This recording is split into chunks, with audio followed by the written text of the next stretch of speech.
Hi అండి. ఈరోజు ఒక మంచి విషయం తెలుసుకుందామా? ఆల్కట్రాజ్ ఒకనాటి కారాగారం.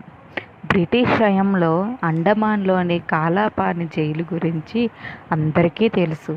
ఇది అమెరికన్ ద్వీప కారాగారం. కాలిఫోర్నియాలోని సాన్ ఫ్రాన్సిస్కో తీరానికి ఆవల ఉన్న చిన్న దీవి ఆల్కట్రాజ్. ఒకప్పుడు అమెరికన్ ప్రభుత్వం కరుడుగట్టిన నేరగాళ్లను బంధించేందుకు ఇక్కడ కారాగారాన్ని నిర్మించింది.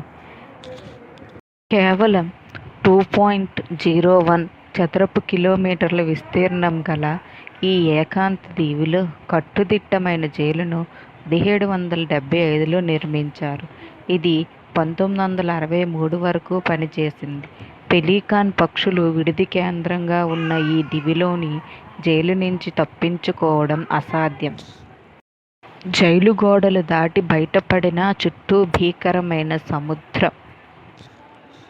సముద్రంలోని ఈత కొట్టాలని తెగించినా ఇక్కడ సముద్ర జలాలు గడ్డకట్టేంత చల్లగా ఉంటాయి. అవతలి తీరం చేరేంత వరకు ఈత కొడుతూ బ్రతికి బట్టకట్టడం మానవ మాత్రులకు సాధ్యమయ్యే పని కాదు.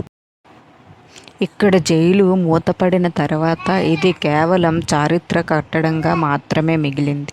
అప్పుడప్పుడు పర్యాటకులు ఇక్కడికి వచ్చి ఈ జైలును చూసిపోతుంటారు. మన వీడియోస్ కనుక నచ్చినట్టయితే ప్లీజ్ సబ్స్క్రైబ్ చేసుకోండి. Thank you for watching.